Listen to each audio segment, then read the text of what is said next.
Olá pessoal, tudo bem? A aula de hoje será fantástica. Falaremos sobre a engenharia genética e a tecnologia transgênica. Primeiro, o que entendemos como engenharia genética? A engenharia genética é um conjunto de técnicas que permite aos cientistas manipular in vitro, ou seja, em laboratório, a molécula de DNA. Como sabemos, o DNA é o material genético dos seres vivos, a substância química que constitui os genes. Através de técnicas avançadas de biotecnologia, hoje os cientistas podem realizar façanhas com a molécula de DNA. Por exemplo, é possível cortar uma molécula de DNA em segmentos menores. É possível unir moléculas de DNA de fontes biológicas diferentes, ou seja, combinar DNA de espécies diferentes, produzindo o que chamamos DNA recombinante. Além disso, e o principal, é possível transferir o gene de uma espécie para outra. Assim, por exemplo, é possível transferir o gene de um ser humano para uma bactéria, o gene de um inseto para uma planta, produzindo o que nós chamamos de organismos transgênicos, ou, se você preferir, organismos geneticamente modificados. Mas o mais importante é entendermos como é possível essa tecnologia. Como é possível fazer a transferência de um organismo, a transferência de um gene de um organismo para o outro, produzindo os chamados seres transgênicos? Para entendermos isso, é necessário compreender que o engenheiro genético dispõe de determinadas ferramentas que permitem a manipulação do DNA. Essas ferramentas são principalmente duas. Inicialmente, nós utilizamos as chamadas enzimas de restrição, também denominadas de endonucleases de restrição. O que são essas enzimas? São enzimas que atuam como verdadeiras tesouras bioquímicas e são capazes de cortar a molécula de DNA em pontos específicos. Então, quero que vocês entendam que o primeiro passo para a manipulação do DNA é exatamente a possibilidade de cortá-lo, e isso é permitido graças ao uso dessas enzimas que funcionam como tesouras. Além das enzimas de restrição, também utilizamos uma outra ferramenta importantíssima, que é outra enzima, denominada DNA ligase, que, como o nome indica, ela atua ligando moléculas de DNA entre si, fazendo exatamente o contrário das enzimas de restrição. Enquanto as enzimas de restrição cortam o DNA, a DNA ligase une moléculas de DNA entre si. Com essas duas enzimas, estamos prontos para manipular o DNA, para realizar o milagre da tecnologia transgênica. Para exemplificar como um organismo transgênico pode ser produzido, utilizaremos um exemplo muito curioso, muito importante, muito interessante. É o caso no qual foi produzido uma bactéria modificada geneticamente que incorporou o gene humano responsável pela produção da insulina. Ou seja, nós podemos, e isso já foi realizado, transferir gene de animal, ser humano, para um organismo simples, procarioto, como uma bactéria. Como essa transferência é possível? Primeiro, seria necessário, é claro, isolarmos o gene de interesse, no caso, o gene responsável pela produção da insulina. Para isso, retiraríamos uma célula do pâncreas, de um ser humano, onde essa insulina é fabricada. Retiraríamos do núcleo desta célula o cromossomo, onde está situado o gene de interesse, que é o gene de insulina. Para isolarmos o gene da insulina do cromossomo, cortaríamos o cromossomo com enzimas de restrição.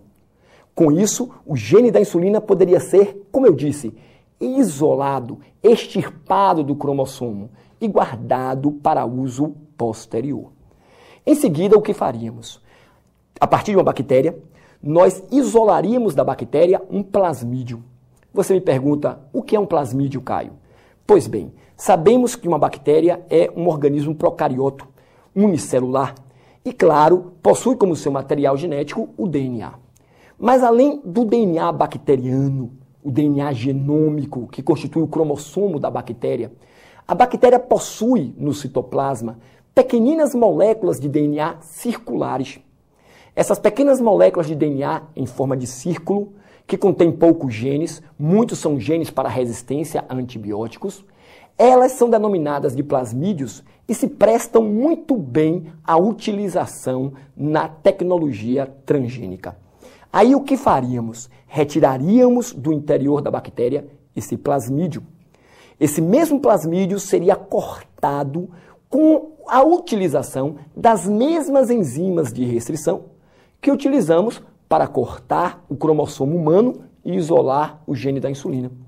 Após cortarmos o plasmídio, uniríamos o plasmídio ao gene humano da insulina, utilizando para isso a enzima DNA ligase, que, como comentei, age como uma cola biológica.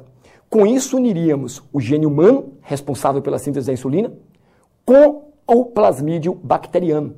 Veja bem, nós uniríamos o DNA de uma espécie, a espécie humana, ao DNA de outra, no caso a bactéria, produzindo o DNA recombinante. Após a formação desse DNA recombinante, resultante da união do gene da insulina com o plasmídio, esse plasmídio contendo o gene da insulina seria introduzido na própria bactéria. Essa bactéria, portanto, iria receber, incorporar um gene de outra espécie, um gene humano. Teríamos uma bactéria modificada geneticamente, programada agora para produzir insulina. E essas bactérias, ao se reproduzirem de forma assexuada, por cisparidade, originariam outras milhões de bactérias, todas contendo esse gene da insulina e com a capacidade de produzir esta proteína que atua como tão importante hormônio no controle da taxa de glicose no ser humano. Pessoas que não podem produzir a insulina, não conseguem produzir a insulina em quantidade adequada, sofrem da grave doença chamada diabetes. Agora, essas bactérias podem ser utilizadas como biofábricas para sintetizar a insulina em grande quantidade, em larga escala, em escala industrial. E essa insulina poderá ser vendida, consequentemente, na indústria farmacêutica, produzida e vendida a um preço mais acessível. Essa é a tecnologia transgênica. Isso é que nos permite a engenharia genética modificar geneticamente os seres vivos para, obviamente, encontrar nesses seres características vantajosas para o ser humano, para nossas atividades. Obviamente, essa tecnologia transgênica já está bem difundida. Vários organismos transgênicos já foram produzidos. Por exemplo, nós temos um milho que recebeu um gene de bactéria e tornou-se resistente à praga de insetos. Nós temos um exemplo bastante curioso, uma planta de fumo, na qual foi introduzido o gene de vagalume. E essa planta, veja que incrível, tornou-se bioluminescente, tornou-se capaz de gerar luz própria, o que nós chamamos de bioluminescência. Isso é a tecnologia transgênica, essa é a engenharia genética. Agora, é lógico que essa tecnologia nos traz grandes responsabilidades, grandes questões éticas. Há de se trabalhar a engenharia genética com muita responsabilidade. Existem, obviamente, regras de biossegurança. Esses organismos transgênicos têm que ser testados, os alimentos transgênicos têm que ser bastante controlados para serem comercializados. Entretanto, é importante destacar que os organismos transgênicos já fazem parte do nosso cotidiano. Eles já fazem parte do nosso dia a dia. Estão no carrinho de supermercado, estão na nossa mesa. Pois é, esses alimentos transgênicos, tenha certeza, vieram para ficar. Pois bem, quero agora desejar a você muita sorte, que você se dedique bastante, tenha bastante sucesso. Obrigado e até a próxima.